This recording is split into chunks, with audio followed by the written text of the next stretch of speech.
बोलो देवादिदेवादिनाथ भगवान की। जिन शासन नायक महावीर स्वामी की। आचार्य गुरुवर विद्यासागर जी महामुनि राज की। परम पूज्य मुनि श्री प्रशांत सागर जी निर्वेद सागर जी महाराज की। मुनि संघ की।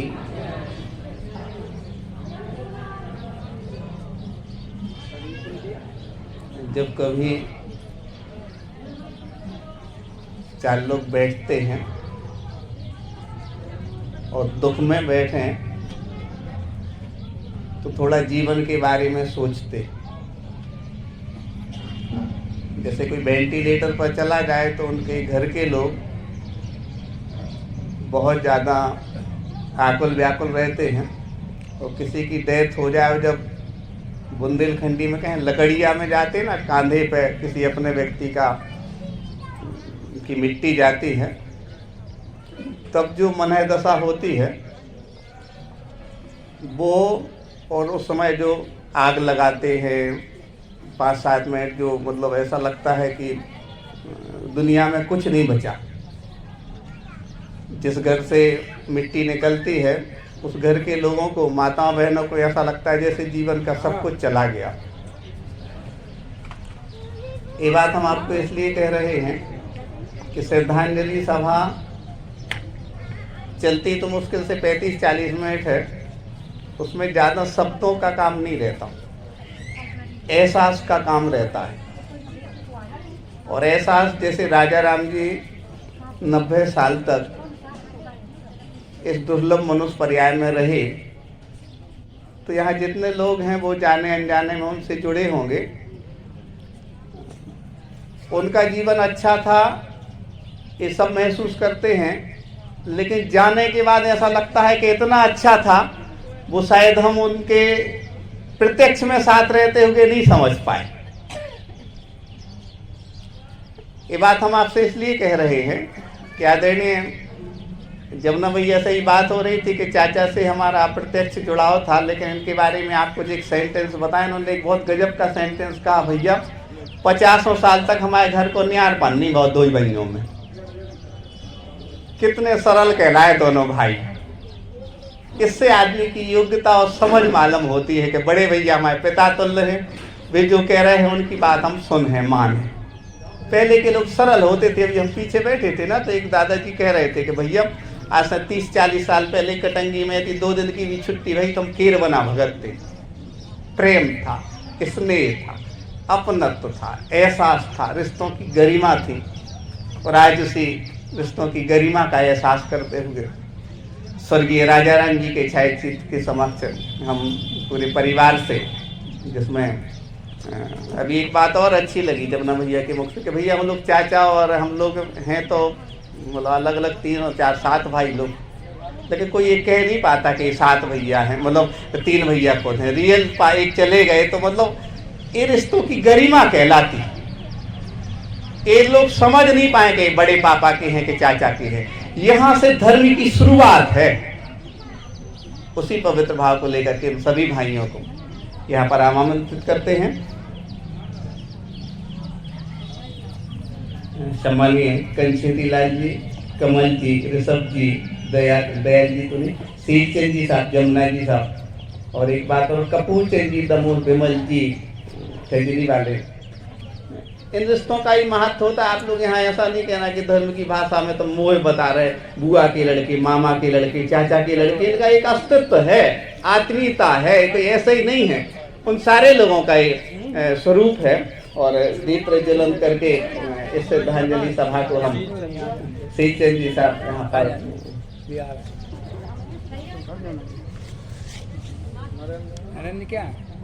नरेंद्र भैया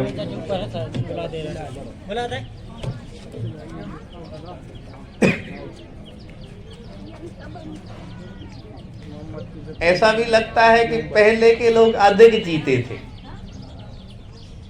आजकल के तो हो सकता है कि 30-35 साल के लोगों को अटैक आने लगे, लेकिन पहले देखो 90 साल तक का जीवन, सरल जीवन जीना। पहले तनाव नहीं रहता था, प्रेम रहता था, स्नेह रहता था।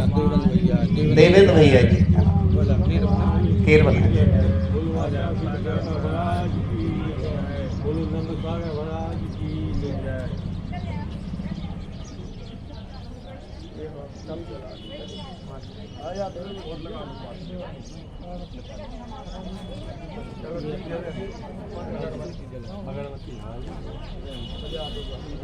जब श्रद्धांजलि सभा में यहाँ उपस्थित होते हैं तो ऐसा महसूस करें कि जैसी सरलता, जैसा स्नेह, जैसे बातों का जमा खर्च नहीं, हृदय से बात जाने वाला करता था, वैसा हम करें।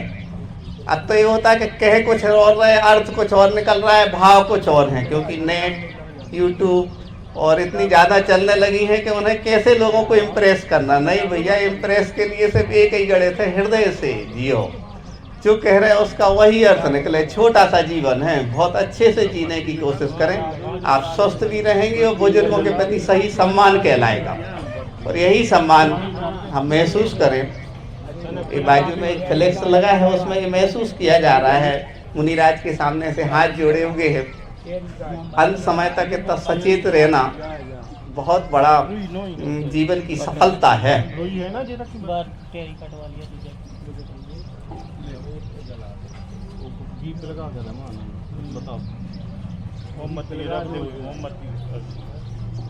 नीचे से लगा दीजिए, लगा दे, हम करेंगे, लगा दो।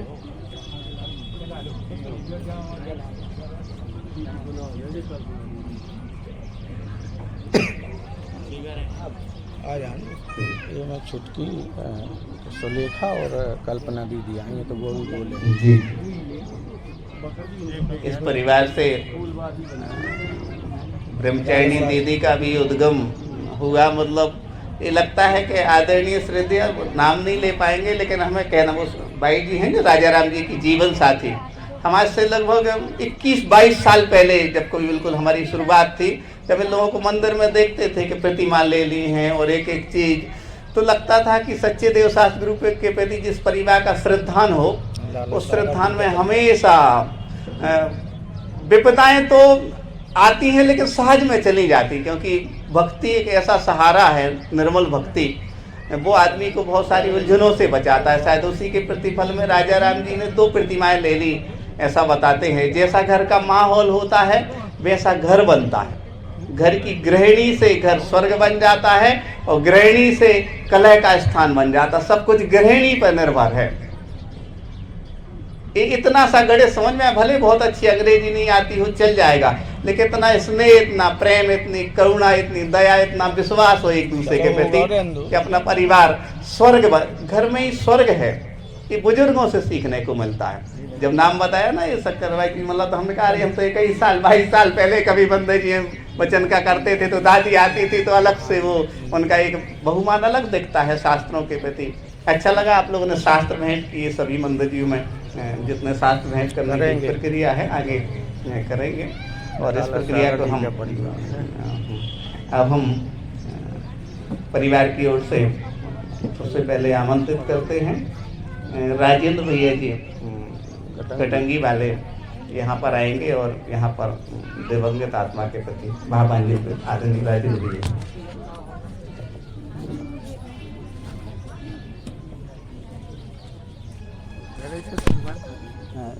अच्छा रहेगा, घर के जितने लोग परिचित रहते हैं उनसे, समाज के तो कुछ ना कुछ बोलते ही। उपस्थित परिजन परिजन साधारण बंधु, मेरी ससुराल लगभग 37 साल हो गए। दामान लिखे ना, जो कर्मचारियों को तब से मैं इस परिवार से जुड़ा हुआ था और मैंने ये कभी महसूस नहीं किया कि मेरे साले कच्चे की कमालिया रिश्ता बना दी तो बाजी के बाद। हाँ तो जब दामाद की जब मांग है कोई सम्मान और सब कुछ मुझे मिला और ये इस मामले में बहुत भाग्यशाली हूँ कि उनके स्वाधी परिवार के पूरे दामादों में दोनों बोल रहे हो तो बोला सबसे ज्यादा जो कुछ मुझे मिला है बोलते जाना कि जिनको जो बात वो किसी दामाद को नहीं मिल पाया। और बच्चियों में उनकी सबसे कहते हैं कि भाव रखना चाहते कोई दूसरे बच्चों को उतना नहीं मिल पाया। हालांकि भेदभाव नहीं था, परंतु ये मैं और मेरी साली साहिबा सुलेखा, ये दोनों बड़भागी थे इस मामले। राजा राम जी बहुत सीधे सरल साधारण व्यक्तित्व के धनी। हमेशा जब भी आए हैं हम, बस पैर छूने के लिए इच्छुक रहे, हाथ पकड़ लिया। उस दिन जब हम जाने लगे तो मैंने पहली बार उनको रोते देखा, बड़ा तकलीफ हुई। अंत में अपने आप को संभाला, भाई को समझाया कि आप बिल्कुल चिंता न करें, और ये बड़े अच्छों से चैतन्य पूर्वक जनवाणी का इस्तेमाल करते थे। लोगों का बड़ा सब कुछ किया। इस परिवार पर जो महान दुख आया है उसको ईश्वर ऐसी शक्ति दे तो सहन कर सके। और दूसरा, भाई ने, ऋषभ ने, संयम ने, सजन सुबू लोग ने, भरत भाई के बच्चों ने, जमुना भाई ने, इन सब लोगों ने, चाहे हमारी मनीषा भाभी हो या स्वरत्ना हो या परिवार के अन्य लोग हों, सब ने बहुत सेवा की। और उसी सेवा के परिणाम स्वरूप उनके भाव स्थिर रहे और वो उसी स्थिरता के साथ धर्म दान करते हुए इस नश्वर देह का त्याग किया। जनवारी में अपने कई जगह आया है, शुद्ध दारा हो न सीरी, सब स्वार्थ के अधीरी। आप 12 भावना में ले लीजिएगा, कमला चलत न पहन जाए मरघट तक परिवार, अपने अपने सुख को तो जा रहा। तो ये ऐसी सब अपने अपने स्वार्थ में तो लगे हुए थे, परंतु कुछ लोगों ने निस्वार्थ जीवन जिया और बहुत सेवा की। एक दिन कंछेदी लाल जी का फोन आया, बोले लाला जी, भाई ने जितनी सेवा की है उतना कोई नहीं कर सकता। मुझे अच्छा लगा कि महसूस तो किया कि बड़े बेटे। इन्हीं भावनाओं के साथ मैं विराम लेता हूँ। सादर जय जय। ब्रह्मचारिणी दीदी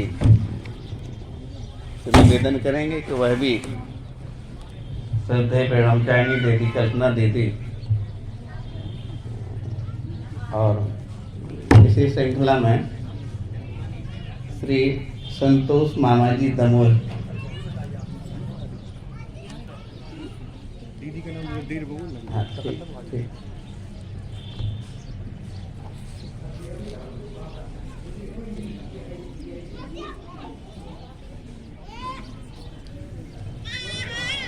बोलो कुंडलपुर के बड़े बाबा की है। उपस्थित साधारणी बंधुओं, भाइयों बहनों, आज अपन सब जो एकत्रित हुए हैं वो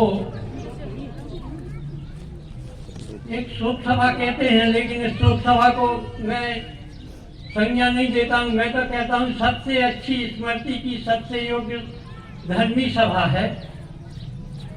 क्योंकि मैं राजा राम जी जो थे वो मेरे बहनोई साहब थे, और जब इनकी शादी हुई थी तो मेरे को वो क्षण याद आते हैं कि हम तो एक बच्चे की तरह थे और हम तीनों भाई इस तरह थे, और इतना स्नेह उनका रहता था हमारे परिवार के ऊपर कि जब भी वो जाते थे तीनों को बुलाते थे, और जब भी हम लोगों की कोई भी छुट्टी वगैरह भी पड़ती थी तो हम लोग बड़े उत्साह के साथ सीधे केर बना जाते थे, और वो अपनी गोद में बैठा के ऐसा उत्साह प्रदान करते थे कि जाके खाना खाया और ये वो सब चीज़ें वो पूछते थे।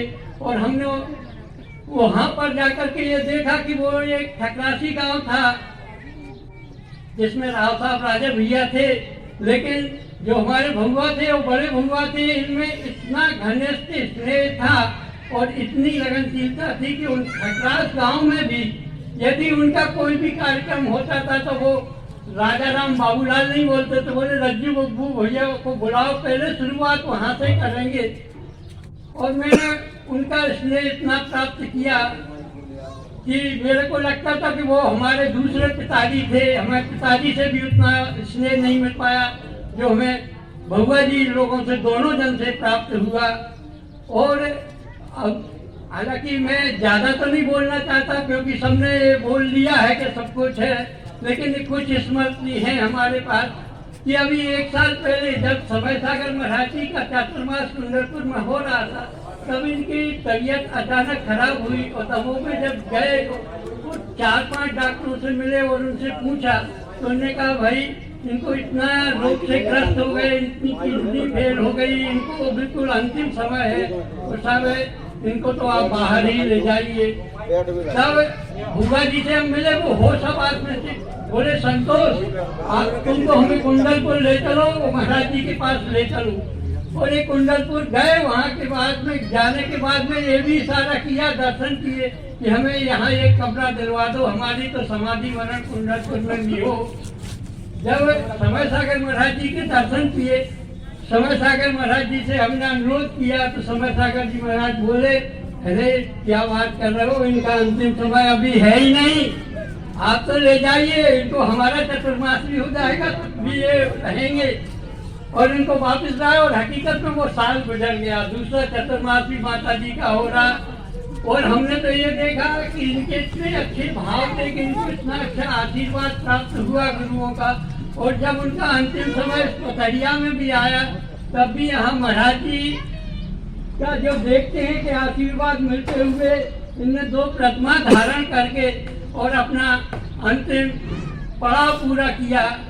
और मैं ये भी जानता हूँ कि इस परिवार में इतना स्नेह देखा, इतना स्नेह, इतना हरा भरा बगीचा देखा, और सबके भाव ऐसे देखे कि एक दूसरे की, मैंने किसी को गुस्सा में आज तक नहीं देखा।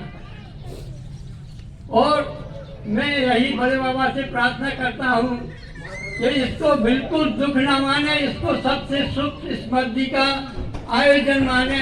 और बड़े बाबा से प्रार्थना करते हैं कि उन्हें अपने चरणों में उच्च स्थान प्रदान करें। ओम शांति शांति शांति।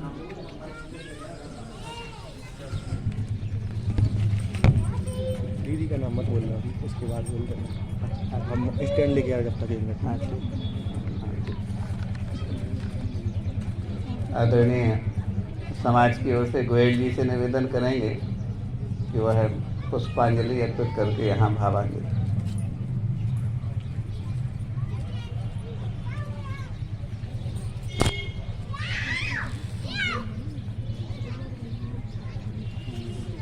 कई बार लगता है कि सभा की जो भावना आई,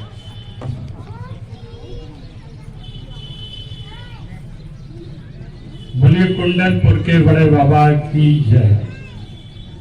जैसा कि आप सभी को विदित है कि केरवना निवासी बाबूलाल राजा राम जी, इन्होंने अपने गांव में एक अपनी प्रतिष्ठा कायम की, और समाज में भी यहाँ पथरिया आके अपनी एक प्रतिष्ठा कायम करते हुए और ऐसे अपने बच्चों को संस्कार प्रदान किए कि इस परिवार से हमारे सामने बैठी दीदी जिन्होंने, इनको हमने बहुत छोटा देखा है, परंतु मेरे ही सामने इनके ऐसे भाव हुए।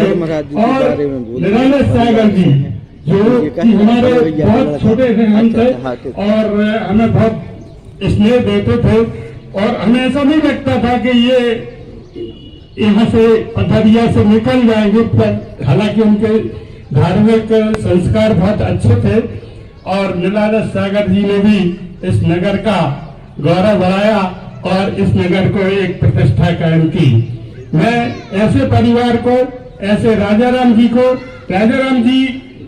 अंतिम निर्भीक सागर जी ने जब संबोधित किया, उस दिन मेरे यहाँ निर्भीक सागर जी के आहार हुए थे, और मैं उन्हें पहुंचाने के लिए संत भवन गया, तो वहां मैंने देखा कि राजाराम जी उस पहले से, और उनका परिवार, उनकी बच्चियां वगैरह, बहू वगैरह, ये लोग सब लोग वहां बैठे थे, और उन्हें उसी कुर्सी पर निर्भीक सागर जी महाराज ने संबोधित किया और कहा कि ठीक है, इनके बहुत अच्छे संस्कार है। उन्होंने दोनों हाथ जोड़कर उनसे निवेदन किया और महाराज जी ने आशीर्वाद दिया। इस ऐसे धार्मिक परिवार को निश्चित तौर से बड़े बाबा से निवेदन, बड़े बाबा से अनुरोध कि ऐसी मतलब आत्मा को उच्च गति प्रदान करें। जय गुरु।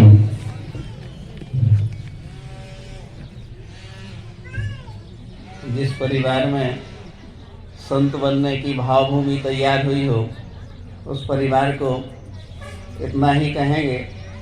आपको सुन के शायद अच्छा नहीं लगेगा, लेकिन सच्ची बात सुनना चाहिए कि जैसे जी के नदिया नारे वैसे उके भर का, और जैसे जी के बाप मतारी वैसे उके लड़का। हाँ, बहुत तीव्र कर्म के उदय में माता पिता अच्छे हों और बेटे प्रतिकूल निकल जाएं, तीव्र कर्म का उदय है। लेकिन केरवना परिवार का एक बड़ा सौभाग्य है कि इस परिवार से एक ऐसे संत हुए हैं निराला सागर जी, जिनके संदर्भ में जिनकी चर्या बहुत हृदय को छू लेती है। चर्चा हृदय को नहीं छूती, क्षमा करना, हम कितना ही अच्छा भाषण दे दें, कितना ही अच्छा गा दें, हृदय को नहीं छूती, चर्या हृदय को छूती है।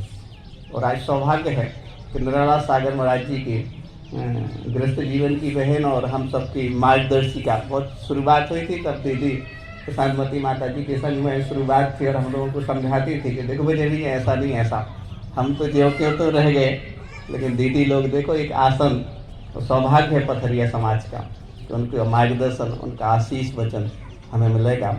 आदरणीय दीदी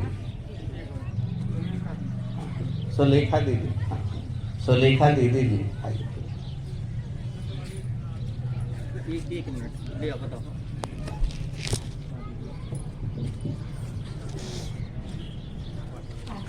सागर महाराज जी की जय, मुनि श्री शर्मा सागरानी सागर लोक सागर महाराज की जय, निराला सागर महाराज जी की जय।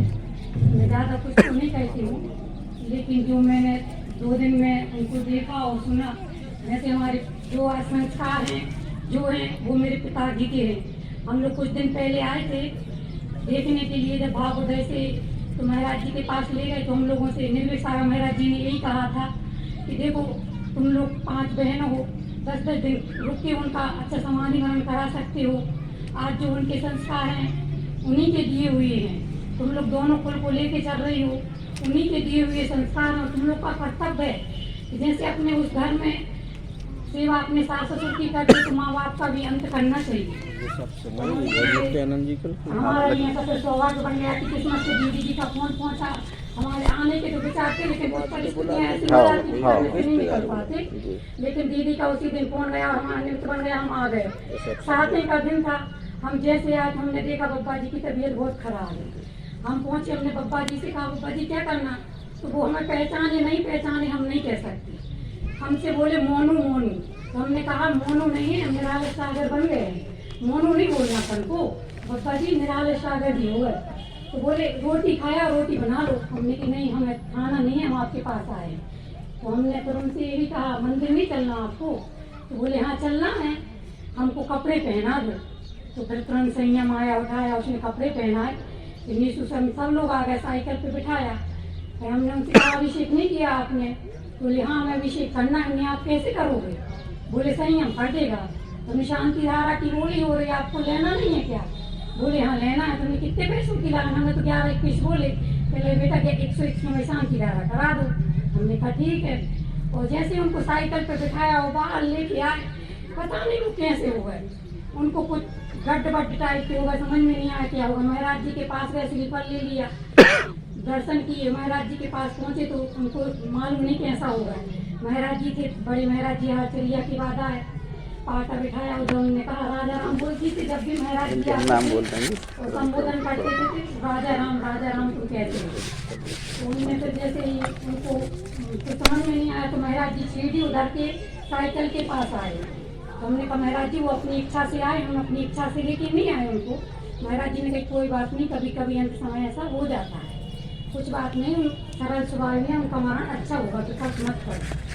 फिर 2 नंबर महाराज जी हमने भी बोला विकल्प मत करो, मरण अच्छा होगा, घर ले जाओ। इतने में संजू भैया आ रहे, उनसे बोला, बोले ठीक है बाहर बैठाओ, हम भोजन करके आ रहे हैं, अभी संबोधन करेंगे। भैया जी भी आ रहे, उन्होंने भी संबोधन किया। हम बोले शांति विधान कर लो, बब्बा जी के पास बैठे, हम लोग ने मेघा थी, हम लोग ने शांति विधान किया। बब्बा जी जैसे शांति विधान किया और बब्बा जी को एकदम बेचैनी हुई, अंदर से आए, अपनी जैकेट उतारने लगे, कपड़े फेंकने लगे, हम लोग घबरा गए। तुरंत मेघा और सुरत्ना आई, महाराज जी के पास पहुंची, महाराज जी ने उनसे तुरंत महाराज जी ने शैलू भैया को भेज दिया। अब शैलू भैया आए, उनकी तो आदत थी कोई भी आए पानी पियो रोटी खाओ, तो हम लोग समझे नहीं, बोले पानी दो पानी दो, हम लोग बार बार उनको पानी पिलाते, उनको गुस्सा आ गई। तो उन्हें आखिरी बार तब बोला था क्रांति पानी लाओ, तो हम नहीं समझे किसको, तो भाभी आई, बोली बोझे बोल रहे भैया जी को पानी पिला दो, ये बोल रहे हैं। तो जैसे उनने फिर भैया जी ने बोला हमारा विकल्प मत करो, हमने पानी और भोजन कर लिया, आपके सामान वालों ने करा दी, तो वो शांत हो गए। तो उन्होंने उनको बैठने को कहा, उनके पैर छुए। फिर भैया जी ने उनको बोले इतनी अच्छी चेतन अवस्था है तो उनको 2 प्रतिमा दिला दो, कायुष्य वगैरह सामयिक वगैरह आप लोग करा देना, आपकी मम्मी भी हैं। हम लोग ने कहा ठीक है, तो उन्होंने 2 प्रतिमा दी और बब्बा जी ने ओम बोला प्रतिमा के बाद, हमने स्वीकार कर लिया। मैं उन भैया जी ने बोला ओम बोलो, तो उन्होंने ओम भी बोल दिया। उसके बाद भैया संबोधन करके चले गए। तो शाम को संजू भैया भी आए, उन्होंने संबोधन किया। आप भैया जी ने थोड़ी भैया बीती के लिए घी वगैरह किए थे, हम लोगों ने काटते गए। सुबह फिर देखा तो भाई जैसे बब्बा जी गड़बड़ हो रहा है, सुबह 5 साढ़े 5 बजे तुरंत सैन भैया फिर आ गए, उन्होंने संबोधन किया। फिर बोले बहन एक काम करो, धर्मशाला में ले चलते हैं। सबने आग्रह किया, उस दिन पिछली परिवर्तन थी तो महाराज जी ने हाँ तो बोल दिया था। बोले कि अपन को आज का दिन निकालो, शाम को अपन कल देख लेंगे। लेकिन कल का दिन आया नहीं और रात को ही उनके 12 बजे प्राण निकल गए। शैलू भैया रात में भी आए, उन्हें ओम नमः ऐसा उनका मंत्र चलता रहा। 2 बजे रात तक उनके प्राण निकलने के बाद नमो का मंत्र चलता रहा। और उनका भगवान करे जो भी वो अच्छी सदगति को प्राप्त। और आज उनके जो भी संस्कार दिए हुए हैं, जो भी हैं हमारे पिताजी के दिए हुए हैं, वो है महावीर भगवान की जय।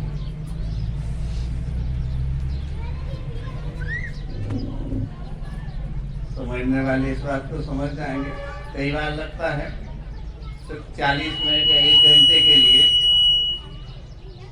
23 घंटे रात में 2 बजे निकलते, कहीं रिजर्वेशन होता। लॉकडाउन में सहयोग है कि आपसे प्रत्येक मिल पा रहा है, वरना क्षमा याचना कर लेते हैं लोगों के यहाँ नहीं पहुँच पाते। तो में सिर्फ 1 घंटे के लिए 23 घंटे हम हैरान होते हैं। बहुत अंदर से कई भगवान के पास जाते हैं तो पूछते हैं क्या मंच माला माइक श्रद्धांजलि इसके लिए है क्या सत्य के लिए? तो हृदय से कह रहे हैं समझने वाले, विश्वास माने 1% भी नहीं है कि आप लोग ऐसा सोचें कि संचालन अच्छा होगा कि अच्छा बोले भैया। ये तो अनादिकाल से बोलते आए हैं। हाँ, आपको एहसास हो जाए कि आपके घर में जो माँ है, जितने लोग यहाँ बैठे उनके लिए, आपके घर में जो पिता है, आपके घर में जो बड़े भैया हैं, देवरानी जेठानी है, परिवार, इन रिश्तों की गरिमा है। हम आपको इतना एहसास कराने के लिए 1 घंटे यहाँ खड़े हैं।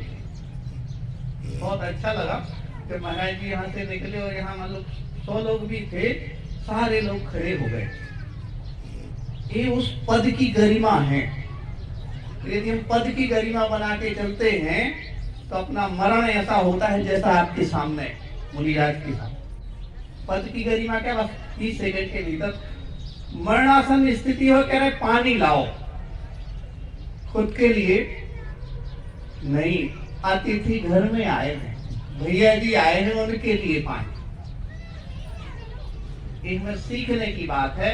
और यदि हम सीखेंगे और सीखते कब है, बस 1 सेकंड में 30 मिनट में बात है, जब हमारी हृदय भूमि कोमल होती है। आप बातें कितनी सुनते रहे, आप क्षमा करना, कितने यूट्यूब पे प्रवचन सुने, 4-4 घंटे आप लोग महाराज जी माता जी के चरणों में बैठे रहे, यदि आपकी हृदय भूमि कोमल नहीं है तो आपको कुछ भी समझ में आने वाला नहीं। हृदय भूमि कोमल सिर्फ और सिर्फ होती है, हमें ऐसा लगता है, आप क्षमा करिएगा, जब कोई अपना व्यक्ति चला जाता है ना, तो सगा मम्मी पापा या कोई, तब ऐसा लगता है कि यार क्या करें आज जीवन में। तब ऐसे लोगों के वचन काम आते हैं जो आपके सामने दीदी कह रही है। तब आप हृदय की भूमि की गहराई से पंक्तियों के साथ आपसे बात कहेंगे। व्यक्ति के समय लगता कैसा है, चाहे आप करोड़पति हो चाहे रोडपति हो, चाहे आप कलेक्टर हो चाहे चपरासी हो, चाहे प्रधानमंत्री हो चाहे पार्षद हो, इससे कुछ मतलब नहीं है। पुण्य का खेल है। आपको बताएं सही चीज क्या है, मृत्यु के समय क्या लगता है, वो हम पंक्तियां सुना करके आपके चरणों में निवेदन करेंगे। एक व्यक्ति कोमा में पहुंच गया और कोमा में पहुंचने के बाद उस आ गया, वो 16 साल जिया, तो उसने लिखा था कोमा में पहुंचने की स्थिति कि जीवन की आपाधापी में कब वक्त मिला, कहीं बैठ एकांत में सोच सकूं, जो किया कहा माना उसमें क्या बुरा होना। लोगों के पास समय नहीं है, तो इस 1 घंटे में भी आपको पता, क्षमा करना, इतनी बातें हो जाती हैं कि निकलते हुए सामने वाला सोचता है कि आज बातें तो बहुत होगी। हाँ बिल्कुल, आपको हृदय से कह रहे श्रद्धांजलि सभाओं में 40-45 मिनट से ज्यादा श्रद्धांजलि सभा नहीं चलती। क्यों नहीं चलती? इसलिए नहीं चलती, यदि हृदय से सोचा जाए तो ऐसा महसूस होता है कि जिस बेटे की माँ गई हो उससे पूछो कि मंच पर बोलो, कंठ रुध जाएगा।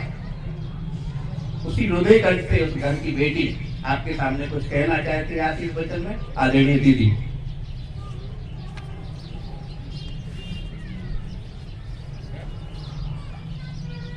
पंख नहीं पंकज बनूं, मुक्ता बनूं नसीब,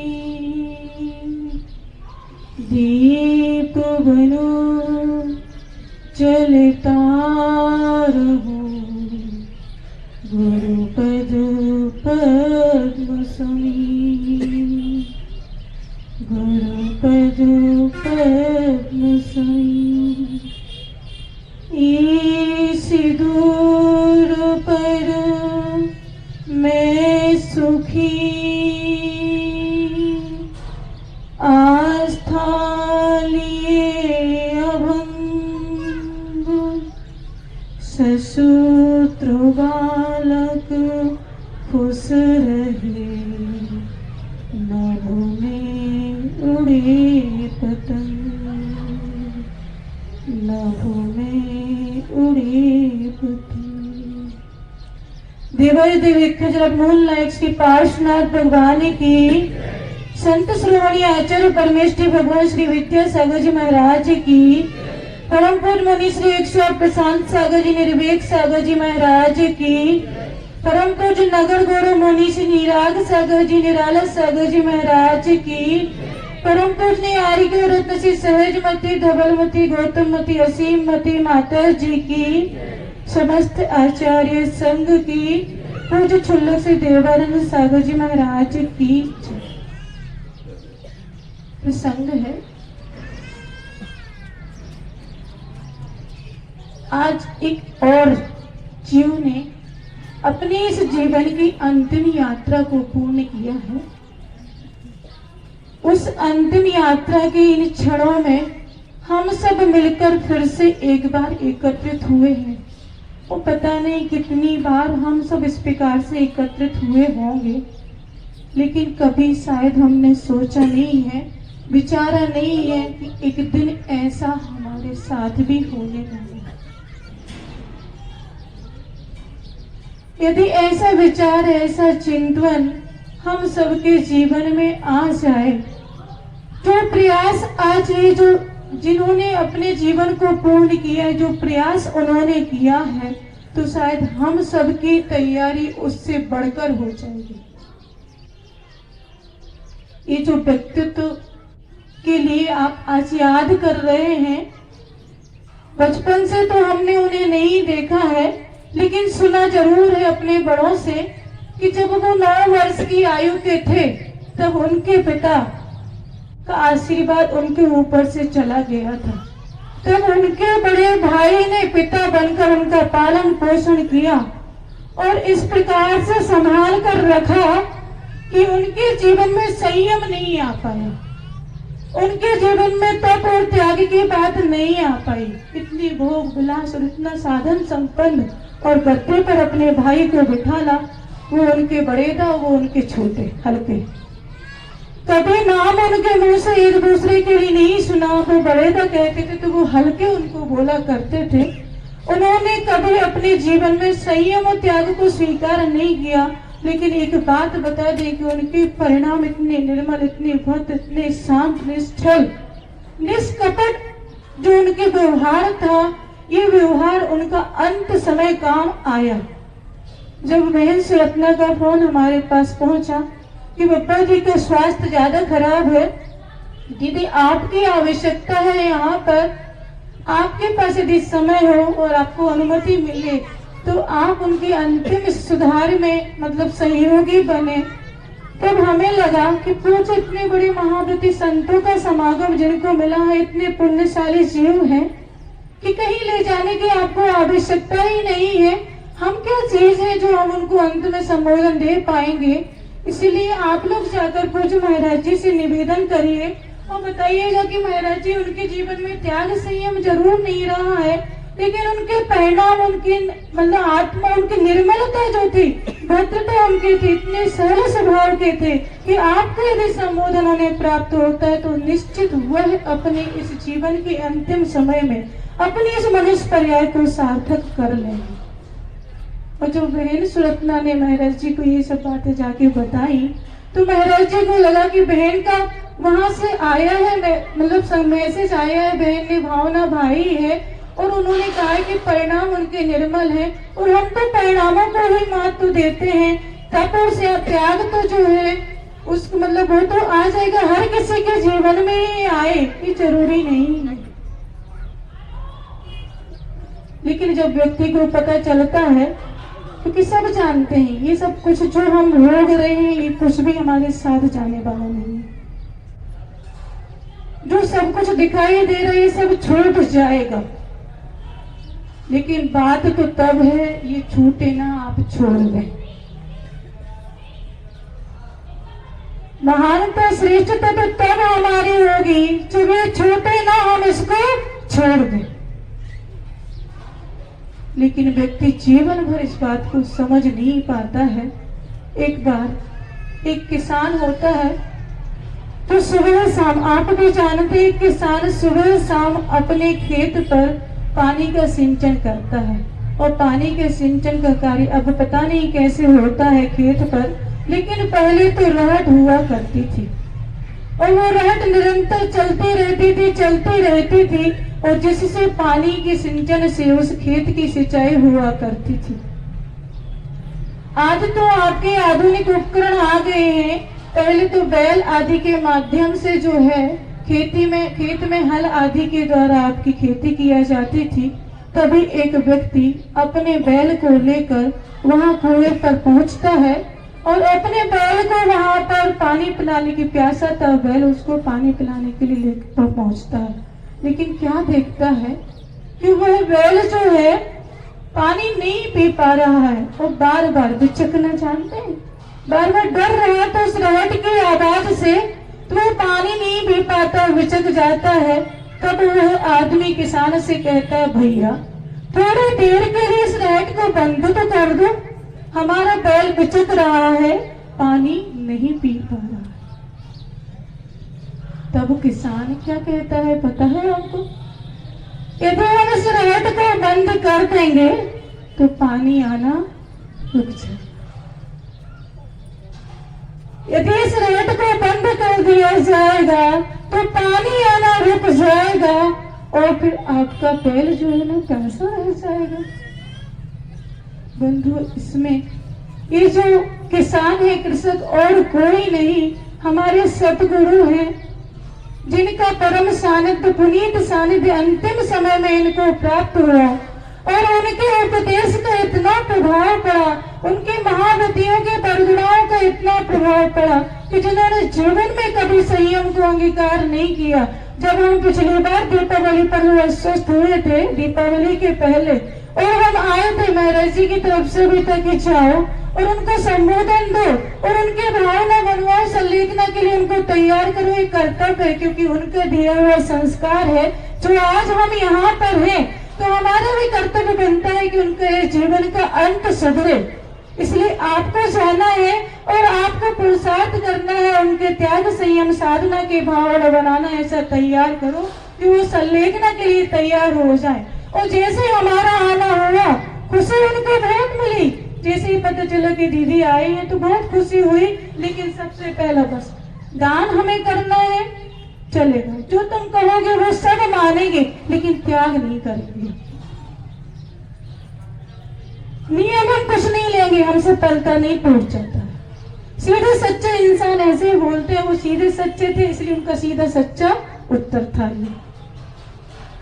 हमने भी छोड़ दिया था क्योंकि उस समय स्वास्थ्य में उनके फिर से थोड़ा सा सुधार हो रहा था और हमें पता था कि जीवन भर इनकी साधना नहीं हुई है और इतना लंबा समय हम इनको दे नहीं पाएंगे। और जब त्याग और संयम करवाना है तो हो सकता है कि हमें उनके पास रहकर उनकी साधना करवानी पड़ेगी, तब कहीं जाकर ये सब कुछ कर पाएंगे।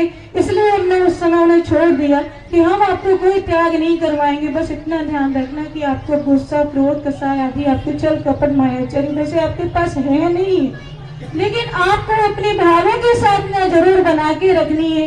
उनको मृत्यु से कोई डर नहीं था, ना ही परिवार में किसी सदस्य से मोह था। ऐसे कभी नहीं उनके मुंह से निकला कि मुझे नाती देखना, कि पंथी को देखना, कि संती को देखना। ये बुआ ने बताया कि जब वो आई तो उनसे कहा तुम क्यों आ गई। जब वो आई तो उनसे कहा तुम क्यों आ गई। ना उनको मैं राग बस किसी को कोई मतलब उनके परिणाम बिल्कुल कभी भी खराब नहीं थे। और एक भावना थी कि केरबना के पास ना भगवान जी के पास जाकर हमें विधान करना है और वहाँ मंदिर के लिए दान करना है।